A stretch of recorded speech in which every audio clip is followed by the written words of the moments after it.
இயேசு சிலுவையில் பேசின 5ஆம் வார்த்தை தாகமாயிருக்கிறேன். யோவான் 19ஆம் அதிகாரம் 28 30 படி. அதன் பின்பு எல்லாம் முடிந்தது என்று இயேசு அறிந்து வேதவாக்கியம் நிறைவேறத்தக்கதாக தாகமாயிருக்கிறேன் என்றார். தாகமாயிருக்கிறேன் என்றார். தாகமாயிருக்கிறேன் என்று சொன்ன உடனே என்ன நடக்கிறது? 29ஆம் வசனம். காடி நிறைந்த ஒரு பாத்திரத்தை ஒருவன் எடுத்து கடற்காளான் என்று சொல்லுகிறார்கள். கடற்காளான் என்றால் அது ஏற்கனவே பயங்கரமான காடி, கசப்பு தாங்கவே முடியாது கடற்காளான். அந்த கசப்பை எடுத்து இவன் என்ன செய்யறான்? அந்த காடியிலே தோய்த்து இயேசுவின் வாயிலே வை. படிங்க. இயேசு அதை காடியிலே தோய்த்து, காடியிலே ஏற்கனவே கடற்காளான் ரொம்ப கசப்பு, அதைய போய் காடியில தோச்சு அது கசப்புக்குள்ள தோச்சு இயேசு புத்தண்டில் மாட்டி அவர் வாயிடத்தில் வைத்தார், நீட்டிக் கொடுத்தார்கள். இயேசு காடியை வாங்கின பின்பு குடித்த உடனே அவர் சொல்லுகிறார், முடிந்தது முடிந்தது என்று சொல்லி ஜீவனை விட்டார். உன் தாகத்தை அவர் தீர்த்து விட்டார். முடிந்தது. அதுக்கப்புறம் பேசல. கடற்காளானை சுவைத்து உடனே முடிந்தது. ஏன்? உன் தாகத்தை அவர் தீர்க்கிறதற்காக அவர் கடற்காளானை சுவைத்தார். முடிந்தது. இனி மனிதனுக்கு இனி அவன் தாகமாயிருக்கிறேன் என்று அவன் சொல்லவே மாட்டான். பாருங்கள், இதுக்கும் இயேசுவேத மாடலை பின்பற்ற வேண்டியவர்களாக இருக்கிறோம். நம் தாகம் தீர்க்கப்பட இயேசுவை தான் மாடலாக நாம் பின்பற்ற வேண்டியவர்களாக இருக்கிறோம். பாருங்கள், மத்தேயு 5:44 என்ன சொன்னார்? உங்களில் ஒருவன் துன்பப்பட்டால் ஜெபம் பண்ணுங்கள் என்று தானே இயேசு சொன்னார். வேற ஏதாவது சொன்னாரா? கோர்ட் போடுங்க நேரம், வக்கீல் நோட்டீஸ் விடுங்க அவங்களுக்கு நேரம். ஒரு வக்கீல் நோட்டீஸ் விட்டா போதும். உங்களில் துன்பப்பட்டால் படிமா. நான் உங்களுக்கு சொல்லுகிறேன், உங்கள் சத்துருக்களை சிநேகியுங்கள், உங்களை சபிக்கிறவர்களை ஆசீர்வதியுங்கள், உங்களை பகைக்கிறவர்களை நன்மை செய்யுங்கள், உங்களை நிந்திக்கிறவர்களுக்காகவும் உங்களை துன்பப்படுத்துகிறவர்களுக்காக ஜெபம் பண்ணுங்கள். ஜெபம் பண்ணுங்கள் என்றார். யாக்கோபு 5ஆம் அதிகாரம் 13ஆம் வசனத்தில் ஒருவன் எந்த துன்பப்பட்டாலும் சரி ஜெபம் பண்ணுங்கள் என்றுதான் சொன்னார். படிங்கள். யாக்கோபு 5:13. உங்களில் ஒருவன் துன்பப்பட்டால், உங்களில் ஒருவன் எந்த துன்பப்பட்டாலும் சரி ஜெபம் பண்ண கடவுள். அண்டர்லைன். இதைத்தான் இயேசு நமக்கு கற்றுக் கொடுத்தார். பாருங்கள், துன்பப்பட்டால் ஜெபம் பண்ணுங்கள்னு சொன்னாரு. இவ்வளவு நாளா நம்ம ஜெபம் பண்ணிட்டு தானே இருக்கிறோம். துன்பத்திலிருந்து நீங்கி இருக்கிறோமோ? என்னோட ஃப்ரெண்ட் அங்க கொடுங்கையூருங்கிற இடத்துல ஒருத்தி தான். எப்ப பார்த்தாலும் சொல்லிட்டே இருந்தார், 40 வருஷமா புருஷன் குடிக்கிறான். நான் போனேன்னா போதும் அந்த வீட்டுக்குள்ள குடிக்கிறான். சிஸ்டர் இன்னைக்கும் ஃபுல்லு ஜபம் பண்ணிக்கிட்டே தான் இருப்பான் இன்னைக்கும். ஆனா குடிச்சே செத்து போயிட்டான். 45 வருஷம் ஜபம் பண்ணிட்டு தான் இருக்கிறாங்க. ஜபம் பண்ணத்தானே சொன்னாரு, அதனால ஜபம் தான் பண்ணறோம். ஆனா செத்தே போயாச்சு குடியில. பாருங்கள், துன்பப்பட்டால் ஜபம் பண்ணுங்கள் என்றார். நம்ம எப்படி ஜெபிக்க சொன்னாருன்னு சொல்லி இருக்குது. எப்படி ஜெபிக்க வேண்டும், ஒரு மனிதன் எப்படி ஜெபிக்க வேண்டும் என்று சொல்லுகிறார். சங்கீதம் 150ஆம் அதிகாரம் 1ஆம் வசனம். இப்படிதான் நம்ம ஜெபிக்கணும். படியுங்கள். 150:1. கர்த்தரை துதித்து அவருடைய நாமத்தை பிரஸ்தாபமாக்குங்கள், அவருடைய செய்கைகளை ஜனங்களுக்குள்ளே பிரஸ்தாபப்படுத்துங்கள். அவரை பாடி அவரை கீர்த்தனம் பண்ணுங்கள். 150:1. அவருடைய வல்லமை விளங்கும். 150:1.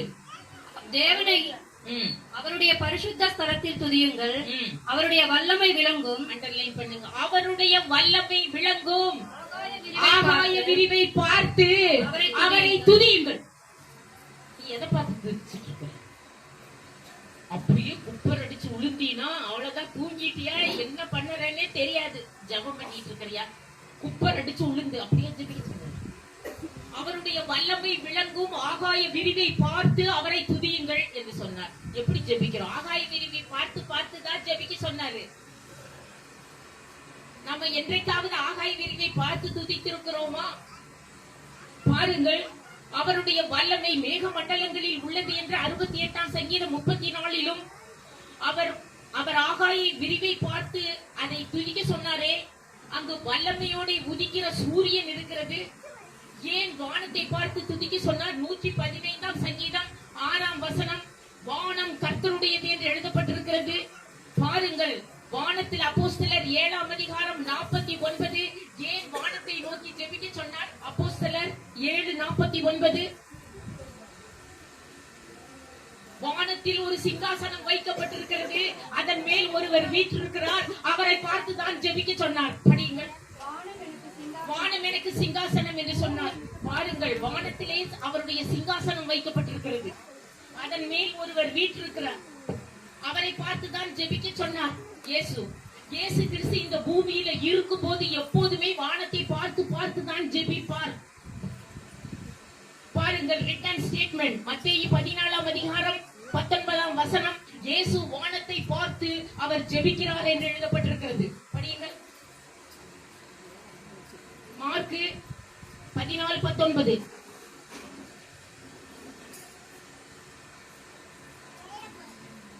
மத்தேயு 14:19.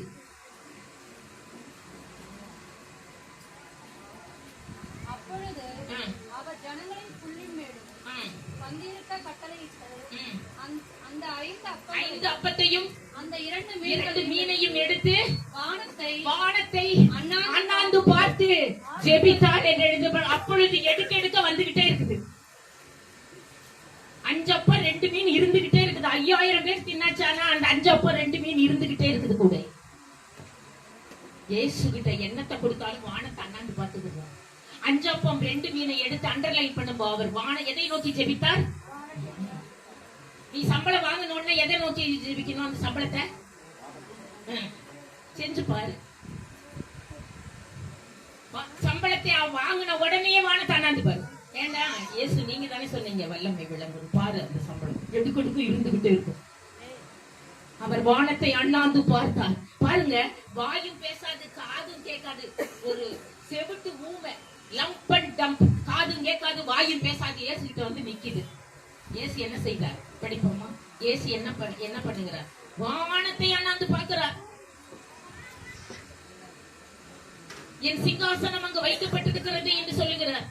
அவர் வானத்தை அண்ணாந்து பார்த்து ஜெபித்த இடம் யோவான் 17:1, 17ஆம் அதிகாரம் முழுவதும் வானத்தை அண்ணாந்து பார்த்துதான் ஜெபிக்கிறார்.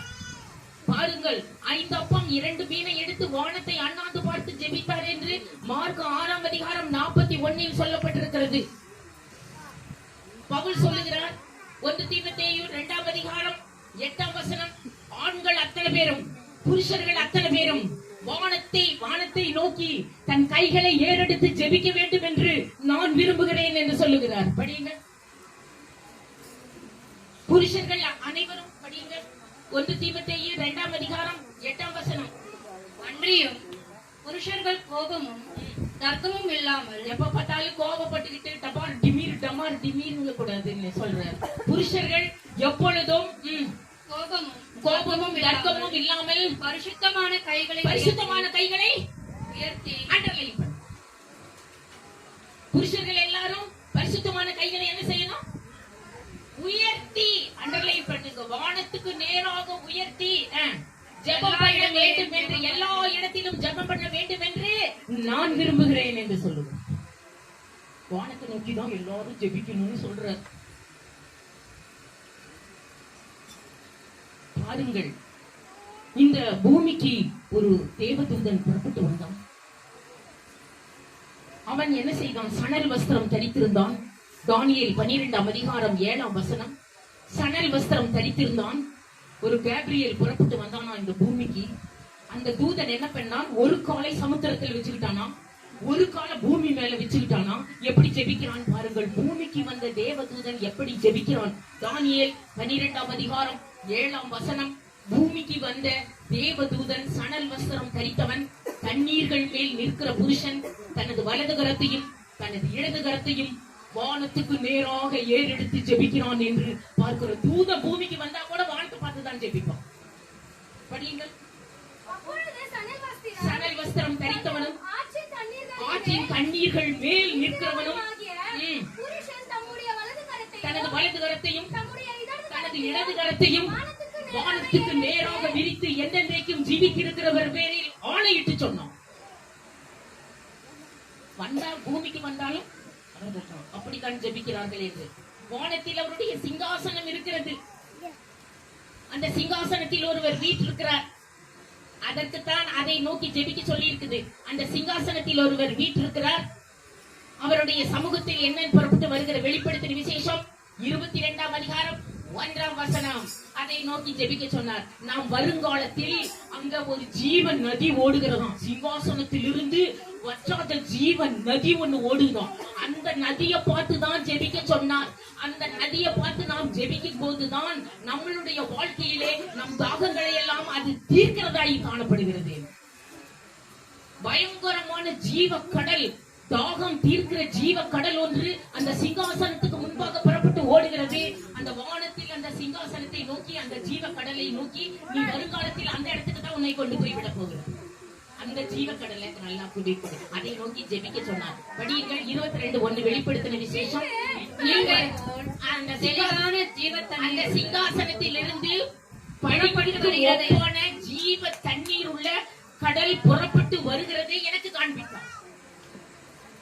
அந்த வருங்காலத்தில் நாம் அடையக்கூடிய ஜீவன் உள்ள கடல் ஒன்று அங்கு இருக்கிறது. A pure river of water of life, clear and crystal, proceeding from the throne of God. ஜீவன் உள்ள கடல், கண்ணாடி கடல். அங்க கொண்டு போய் நம்மை விடுகிறதற்காகத்தான் அந்த கடலை நோக்கி நீ ஜெபி என்று வானத்தை அண்ணாந்து பார்த்து ஜெபிக்க கொண்டு சொன்னார்.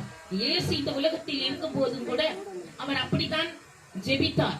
வானத்தை ஏறெடுத்து கொன்னை வாயுடைய செவிடு வந்து நிற்கும் பொழுது அவர் வானத்தை அண்ணாந்து பார்த்து ஜெபிக்கிறார். பாருங்கள், அந்த இடத்திலே இயேசு எந்தெந்த இடத்திலே வானத்தை அண்ணாந்து பார்த்து ஆகாய விரிவை பார்த்து பார்த்து அவர் ஜெபித்தார்.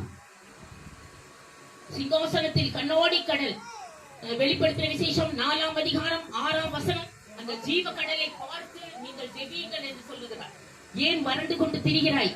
சிங்காசனத்தை நோக்கி ஜெபிக்கும் பொழுது நம்மளுடைய தாகங்கள் தீர்க்கிறார் என்று சொல்லப்பட்டிருக்கிறது. படியுங்கள் வெளிப்படுத்தின விசேஷம் 4 சிங்காசனத்திற்கு முன்பாக, அந்த சிங்காசனத்திற்கு முன்பாக பளிங்குக்கு ஒப்பான கண்ணாடி கடலிலிருந்து அந்த சிங்காசனத்தின் மத்தியிலும் அந்த சிங்காசனத்தை சுற்றிலும் 4 ஜீவன்கள் இருந்தன.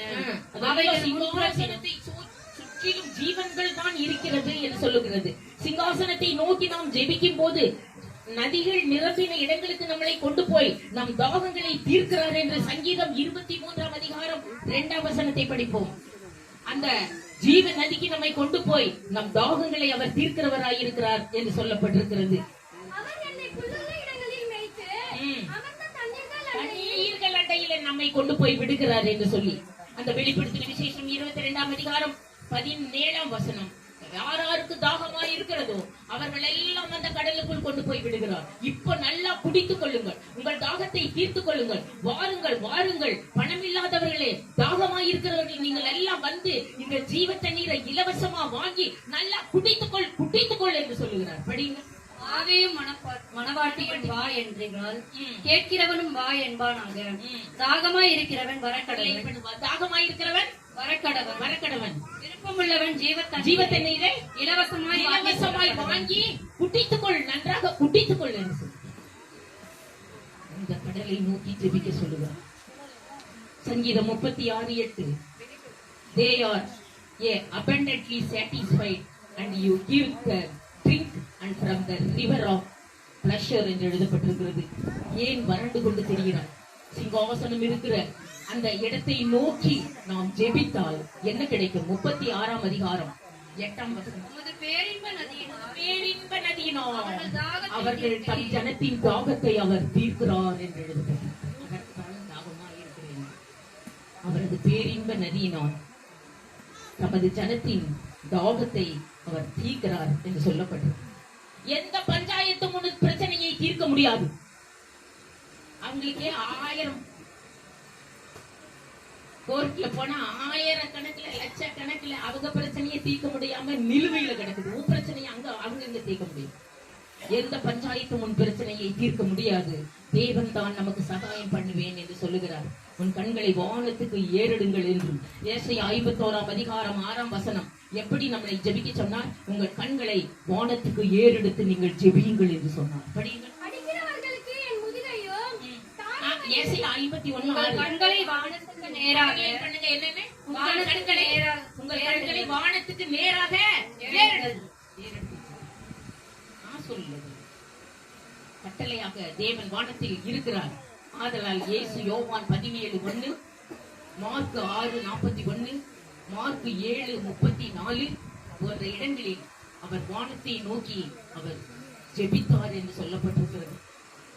நம் முற்பிதாக்கள் அத்தனை பேரும், வெற்றி கண்ட அத்தனை பேர்களும், ஒவ்வொன்றை சொல்ல டைம் இல்ல, ஒரு சிலர் வேணா நான் சொல்றேன்.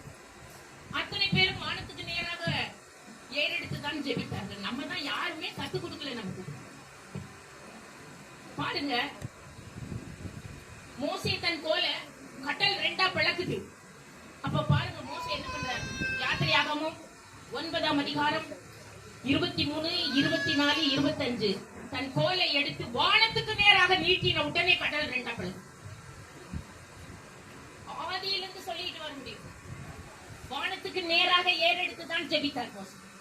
தன் கோலை என்ன செய்தார்? படிமா. அப்பொழுது மோசே தன் கோலை வானத்துக்கு நேராக நீட்டினான். தன் கோலை என்ன செய்தார்? வானத்துக்கு நேராக நீட்டினான். வானத்துக்கு நேராக நீட்டினார். என்ன நடந்தது தெரியுமா? என்ன நடந்தது தெரியுமா? வானத்துக்கு நேராக மோசே தன் கோலை நீட்டின உடனே அப்பொழுது அக்கினி நதி தரையிலே வேகமாக ஓடிட்டான். வெளியில நிக்கிற அத்தனை பேரையும் கொண்டுருச்சாமா எகிப்து தேசம் முழுவதும். இந்த பைபிள் உண்டானதிலிருந்து இங்க சொன்னதிலிருந்து அப்படி ஒரு அக்கினி தேசத்துல ஓடவே இல்லையா. அவர் வானத்துக்கு நேராக கோலை நீட்டின உடனே என்னமா நடந்தது? படிமா 24, 25 இடி முழங்களையும் கல்மழையையும் அனுப்பினார். அக்கினி தரையின் மேல் வேகமாய் ஓடிற்று. எகிப்து தேசம் எங்கும் ஓடிற்று. கர்த்தர் கல்மழையை பெய்ய பண்ணினார். 25 எகிப்து தேசம் எங்கும் மனிதரையும் மிருக ஜீவன்களையும் நின்ன மனிதர்களையும் மிருகங்களையும் எல்லாரையும் கொன்று போட்டது. இன்னையிலிருந்து நம்ம என்ன செய்யணும்? வானத்துக்கு நேராக கைகளை விரித்து ஜெபி. என்ன விண்ணப்பமானாலும் அது நிறைவேறும். மோசே தன் கோலை வானத்துக்கு நேராக நீட்டினான். சிங்காசனத்தை நோக்கி நாம் ஜெபிக்கும் போது யோசுவா 10:12-13 யோசுவா வானத்தை நோக்கி தன் கைகளை நோக்கி ஜெபித்த உடனே சூரியன் நின்று விட்டது. அடுத்தது பாருங்கள், சாலமோன் தேவாலயத்திலே எப்படி ஜெபம் ஏறெடுத்தார்கள் படிப்போம். 2 நாளாகமம் 6 அதிகாரம் 13-14 சாலமோன் கட்டின தேவாலயத்தில் ஜனங்கள் எல்லாரும் ஜெபித்தது எப்படி? சாலமோன் வெண்கல பீடத்தின் மேல் நின்று கொண்டு என்ன செய்தான் பாருங்கள். வெண்கல பீடத்தின் மேல் சாலமோன் நின்று கொண்டு எப்படி ஜெபித்தார் பாருங்கள். சபையார் எல்லாரும் எப்படி ஜெபித்தார் பாருங்கள். படியுங்கள். சாலமோன் 5 முழ நீளமும் 5 முழ அகலமும் 3 முழ உயரமுமான ஒரு வெண்கல பீடத்தின் மேல் நின்று கொண்டு சபையார் எல்லாரும் எப்படி ஜெபித்தார்கள்? அதை நடு பிரகாரத்திலே வைத்திருந்தான். அதன் மேல் அவன் நின்று இஸ்ரவேலின் சபையார் எல்லாருக்கும் எதிராக முழங்காற்படியிட்டு தங்கள் கைகளை இஸ்ரவேல் அந்த ஜனங்கள் சாலமோன் தேவாலயத்தில் இருக்கிற அத்தனை ஜனங்களும் தன் கைகளை வானத்துக்கு பண்ணுங்க. தன் கைகளை வானத்துக்கு நேராக விரித்து இஸ்ரவேலின் தேவனாகிய ஜெபித்தார்கள் என்று சொல்லப்பட்டிருக்கிறது. இஸ்ரவேல் ஜனங்கள் அவன் வெண்கல பீடத்தின் மேல் நின்று கொண்டு தன் கைகளை வானத்துக்கு நேராக விரித்து ஜெபித்தான். அந்த சாலமோன் தேவாலயத்தில் இருக்கிற அனைத்து மனிதர்களும் தங்கள் கைகளை வானத்துக்கு நேராக விரித்து அவர்கள் ஜெபம் பண்ணின உடனே என்ன நடந்தது பாருங்கள். வானத்திலிருந்து அக்கினி புறப்பட்டு 7 அதிகாரம் 1 வசனம் தேவாலயத்தை அக்கினியினால் நிரப்பிட்டு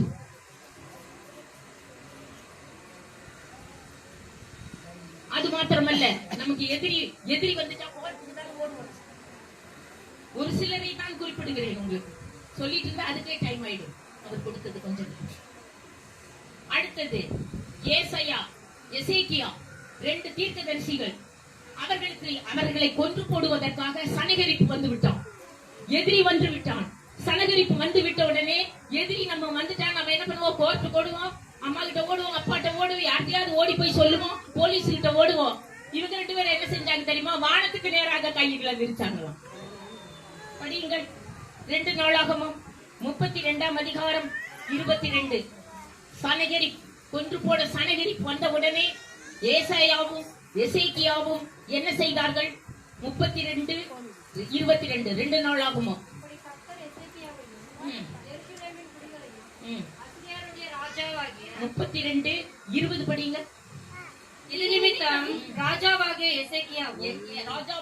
எசேக்கியாவும் ஆமோத்சின் குமாரனாகிய எசையா தீர்க்கதரிசி பிரார்த்தித்து வானத்தை நோக்கி என்ன செஞ்சுட்டாங்க? சனகரிக்கு வந்துட்டான் கொல்லறதுக்கு. உடனே தன் கைகளை வானத்துக்கு நேராக விரித்து, வேற எதுவுமே செய்யல.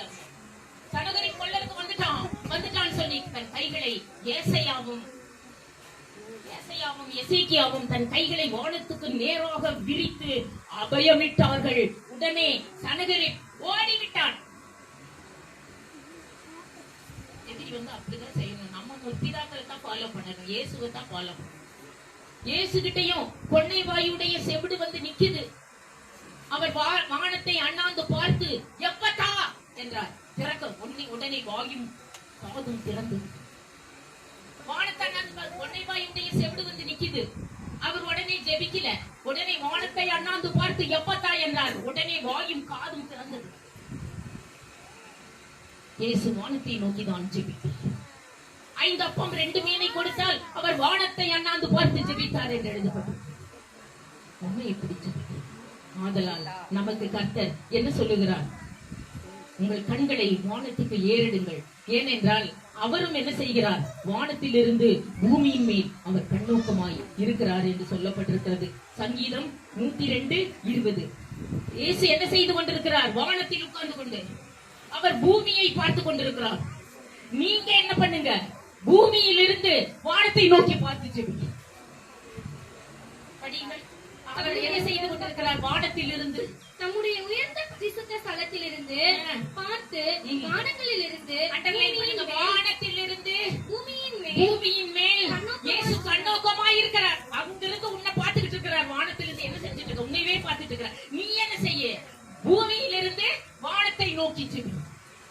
தண்ணீர் நிறைந்த தேவ நதியினால் தமது ஜனங்களின் அவர் தாகத்தை தீர்க்கிறவராய் இருக்கிறார். கர்த்தர் இந்த வசனத்தை ஆசீர்வதிப்பார்.